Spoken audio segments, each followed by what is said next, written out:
Quebec-based Bombardier confirmed today it is once again dropping the axe on parts of its workforce. And this time, the layoffs have triggered some warring words between the federal Liberals and the Ontario PCs. Bombardier is laying off 550 workers at its Thunder Bay, Ontario plant. That's half of the plant's total workforce. The company says it's because two major contracts in the province will end this year. It's Toronto streetcars and GO Transit rail cars. Bombardier also blames new Buy America rules in the U.S. Here in Canada, though, governments are blaming each other for the job cuts. We put forward one of the largest transit plans in North America, $28.5 billion,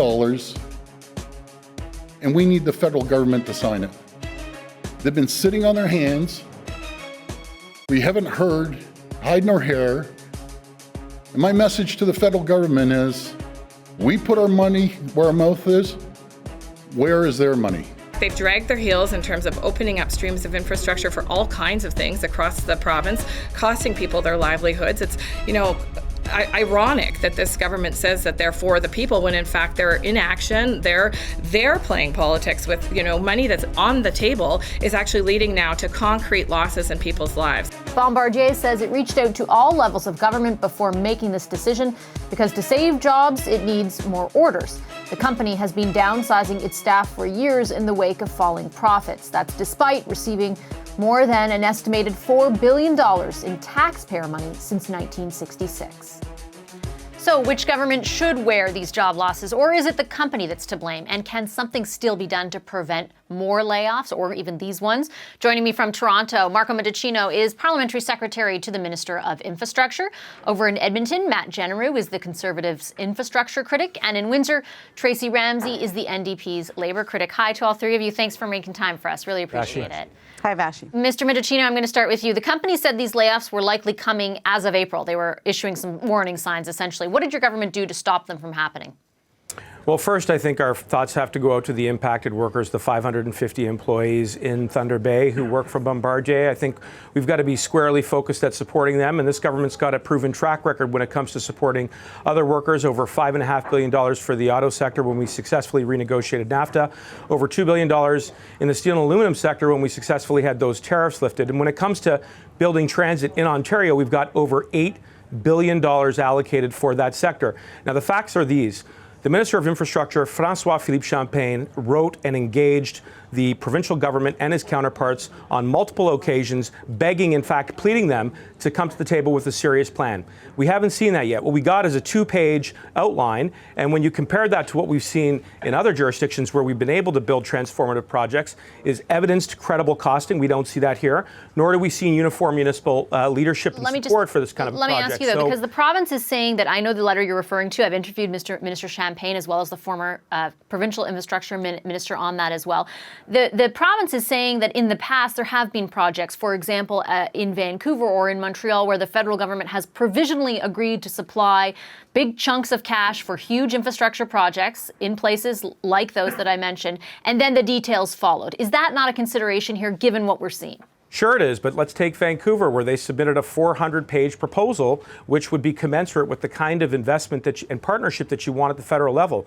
Contrast that to a two-page outline. We need something more than that. But I come back to what I said at the outset, which is that we've got to be supporting these workers. And in order to do that, we don't want to be bickering back and forth. We want the province to come back with a serious plan so that we can get these people back to work and build strong communities. So if the province comes back with the quote-unquote serious plan, if it's more than 2 pages, is that all that needs to happen? You think those jobs can be saved if that goes ahead? Well, certainly it puts them in the position to be able to apply for an approved project, but we can't get there unless the province comes back to the table, and we're simply asking them to do that. We've been doing that repeatedly now for quite some time. Mr. Genereux, I'll move on to you. Your leader has voiced his opposition to corporate welfare, but in this case, it looks like obviously the plant needs some work, needs contracts in order to keep these jobs.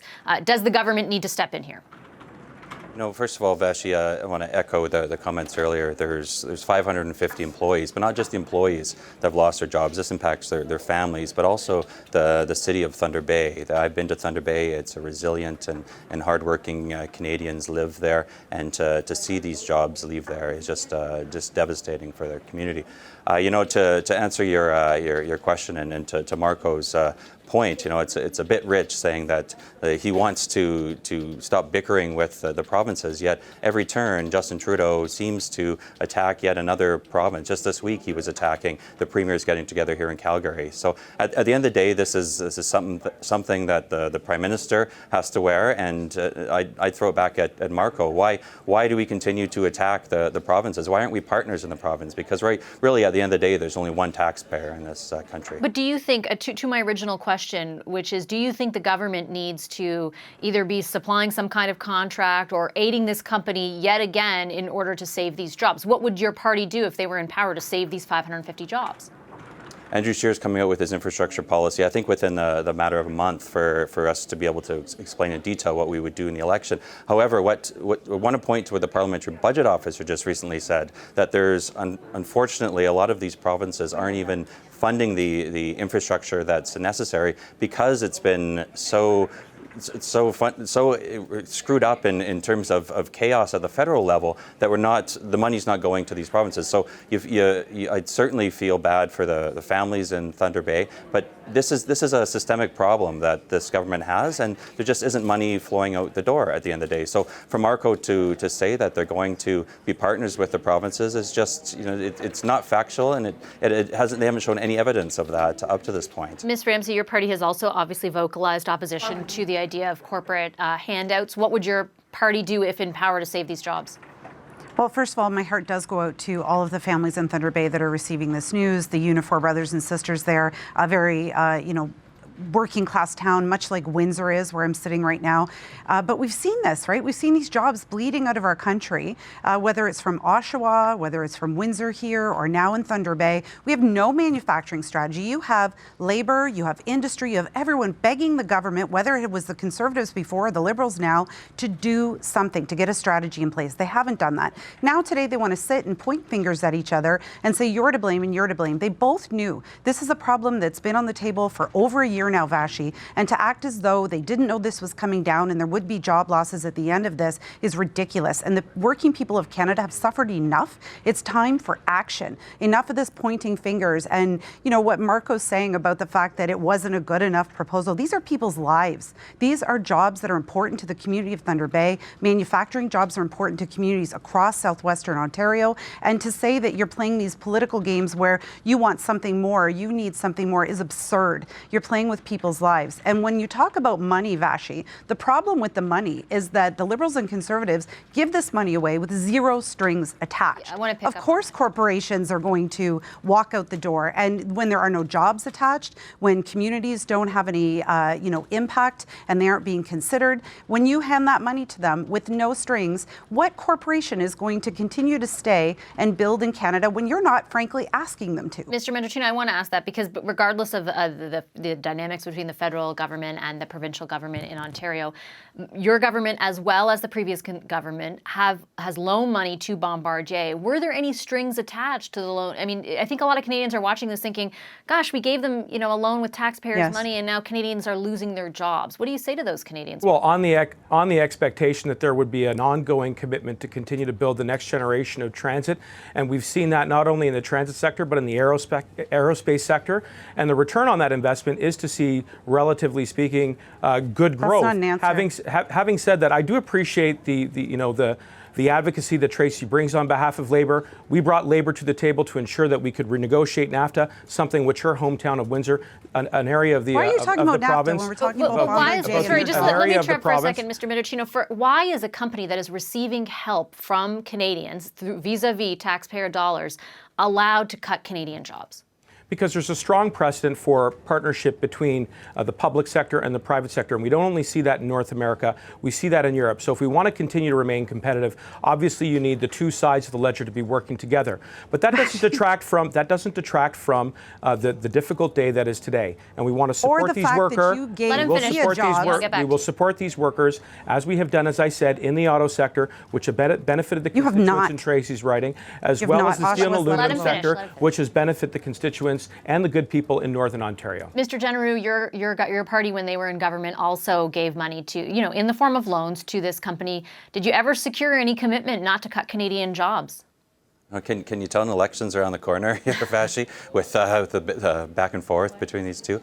You know what? This is also the government that was just recently. We saw that bonuses given to the Bombardier executives as well. So there certainly needs to be tighter rules when it comes to that. But when it comes to building in municipalities and being able to lend a hand to municipalities and getting infrastructure built. Now, this government talks a big game on that front. However, has yet to show evidence that they're doing that. You know, there's 13% of the actual monies flowing out the door in terms of infrastructure money that they've promised. Those are my numbers. That's the independent PBO's numbers. This is a government that loves to go and do announcements and show up in a Thunder Bay and say we're going to build transit and you guys are going to be the recipients of that. And then a few months later, they do nothing when these jobs are But lost. should your party have secured more commitments from Bombardier so that something like today didn't happen, or yesterday, pardon me?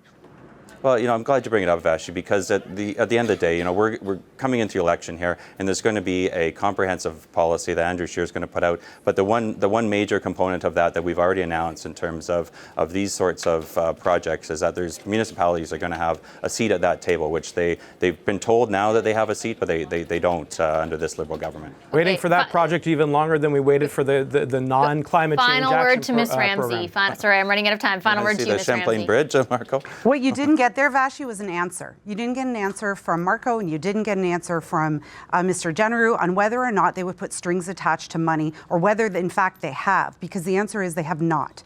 They have not done that at all, and that's why these jobs are now at risk. That's why they're losing these jobs, because they continue to give money to corporations, hoping that they'll stay here, hoping that they'll continue to build in Those Canada. corporations do still employ tens of thousands of people. I mean, understand do they that. not I have to do what they understand. can to keep those jobs?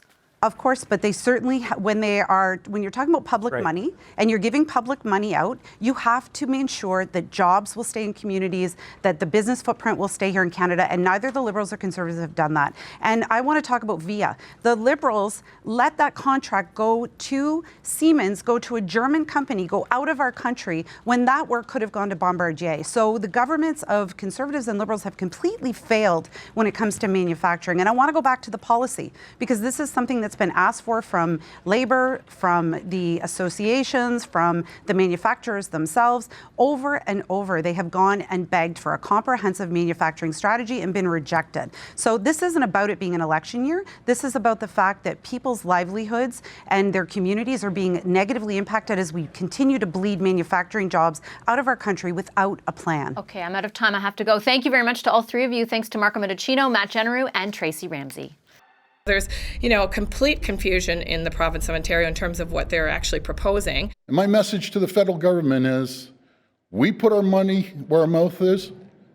Where is their money? They have rough time getting more contract in the United States because of the Buy America Act. We need more leadership from the Prime Minister of Canada to negotiate an exemption. Political reaction to Bombardier's 550 layoffs in Thunder Bay came quickly. The federal government blames Ontario, Ontario blames the feds, and others blame Donald Trump's Buy America policy. So who should answer for yet more Bombardier layoffs, and why isn't the company itself taking more of the heat? Time for the Power Panel. In Calgary, Marcella Monroe of KTG Public Affairs, Amanda Alvaro of Pomp and Circumstance joins us from Toronto, and here with me in studio, Summa Strategies' Tim Powers. Hi, everybody. Nice to see you. Amanda, why don't I start with you? I mean, there is this blame game going on. Both sides are saying that everyone's sitting on their hands. Do you think there is something conceivably that either level of government could have done to prevent these layoffs? Yes, I do. I think the infrastructure funds from the federal government have been on the table for 3 years. Other provinces have taken more advantage of those funds. You look at the Champlain Bridge, it was built in 3 years. The Ontario government, however, and especially since Doug Ford came into office, has been unable to put any proposals on the table. Any of those proposals could have resulted in some of the needs that Bombardier could have met. So listen, Bombardier has had its own set of problems. Everyone is aware of those problems. problems, and I think that there are questions to be asked of it as well. But the federal government has come to the table with funds, and the provincial government has completely rejected the opportunity to do something with it. So, Tim, what Amanda's referring to is this infamous two-page letter. I remember interviewing Minister Champagne, and he's like holding it up next to me. The feds claim that all the province provided them was this two-page proposal. They need more details. The province says, we'll get you those details, but you've agreed to give money out in the past on a provisional basis. Why can't you do that here? I'm still unclear if that money will exactly save these jobs, because according to Bombardier, they need a whole lot of more contracts than like 10 times the work than they currently have. Usually you have to ensure your factory's set up for the cycle of what's about to come. Look, I think both the federal government and the provincial government look stupid, honestly, falling over each other to blame each other why don't they take a cooperative approach? They're not putting people back to work in Thunder Bay by fighting with each other. I've done work in that federal infrastructure program under both governments. Is there a systemic issue that needs to be looked at there? Amanda makes the point that Ontario hasn't filed, but you also make the point that in the past there have been ways to accelerate it. So what's not happening there? Is there something that can be done there? And why would Bombardier wear this when they have the politicians fighting all over themselves? Because if you're at home in Thunder Bay tonight, do you really care if Patty Hajdu says it's Ontario's fault or Doug Ford says it's Justin Trudeau's fault? That doesn't solve your problem. In the past, when there have been major industrial actions like this, where a company or an industry is stopped, regardless of political stripe, the governments have worked together. Shame on both of them. Is it up to the governments in this case, Marcella? I mean, I get the politics behind it as well, but this is a company that has been on the receiving end of billions of dollars of loans from the government. I think there are a lot of Canadians who ask the question, when we've seen in other examples with other companies, like, why are Canadians losing their jobs when Canadian taxpayers have helped keep these companies afloat? Well, 100%. And when I first saw Bombardier in the news this morning, I had just assumed they had their hand out again. I had to read the story to figure out what was going on. Listen, there's bits and pieces to what both Amanda and Tim have said that I agree with. I think first and foremost, though, our thought should be with those workers, because it sounded to me like, from the statements I heard, certainly from Jerry Diaz of Unifor earlier in the day, that this is not news in the sense that they have been trying to get the federal and provincial governments to work more on this in the past few months, and they've been able to. So first things first, like, they need to get in the room together. I too, as a part of the Alberta government, was a part of some discussions with the feds. It's never easy, no matter how closely aligned you are politically, to get through some of these complicated matters of infrastructure spending, but it's on them to do it. We know there will be orders coming, especially for the transit system, the GTA. Bombardier's own problems is a whole other issue, and I think the sad part today is, right now, what we know for sure is that there are workers in that plant that will for sure get layoffs, will for sure be for at least a few months. So the question now is, do you want it to be for a few months, or do you want it to be for several years, or do you want to lose that workforce entirely? And that, to me, is on all four parties. It's on the union, it's on Bombardier, and the two levels of government. Do you think, Amanda, there's still a chance that the rhetoric, can be put aside, and that cooperation can happen, that something will change here, that these jobs can be saved? What do you think? Do you think politically either side will bite? I mean, I have no idea whether the jobs can be saved, but I think that there are many examples of how the provinces have worked together. And if you look particularly at something like the Infrastructure Fund, which, they've tried to pull out the red tape, tried to make it easier to get some of these projects off the ground. It is a relatively quick program once those proposals are in. So is there opportunity? Potentially. We know that Metrolinx in Ontario has a requirement around rail cars, so there is potential. It's just how quickly can that move? This is the problem when you have Doug Ford playing games over many, many months, not investing in this infrastructure fund, not using the infrastructure fund, then realizing it was a losing strategy to do that, trying to put his hat in the ring again, and now we're at a deficit in terms of time, and we have real families that have lost real jobs. But then you have Patty Hajdu coming out and saying it's Doug Ford's fault. Remember when the backside went out of the automotive business? You had Stephen Harper and Dalton McGuinty, not natural allies, not natural friends. Barack Obama comes into the mix. They managed to help that industry quite significantly. That's the sort of leadership that both Harper and McGuinty showed. HADU is not helping this either. And I don't want to fall back into that blame game. You asked a good question about Bombardier. What can you do? Well, I think we've all long given up hoping that we can hold Bombardier to account. Canada's become a faucet that just flows them money. The only way you can hold them to account is if you write it into contracts and then you enforce those contracts. And that's not the problem of one government. It's the problem of all the governments who've given them money. And they seemingly recognize they have political clout with different governments for different reasons, and they just go about their particular business. The Buy America argument is a legitimate one. That is one that needs to be worked on. Different governments have been trying to work on that one, but if you can't sell products from Canada into the U.S. because they have such a significant component, that as an actual undertaking is something that needs to be embraced. Quick final word to you, Marcella. Well, look, these two levels of government wouldn't be able to fight with each other if they had just somehow worked together to get this infrastructure money moving. And then we could have a more serious conversation about whether Bombardier should get those contracts or whether they should be given to someone we can trust a bit more with them. So, I think the bottom line here is whether it's chaos in the Ford administration or maybe some reticence in some parts of the Liberal government to making an agreement, they've got to down their weapons and get their tools out and get this fixed. Hi, I'm Vashi Capellos, host of Power in Politics. See more of our show by subscribing to the CBC News channel or click the link for another video. Thanks for watching.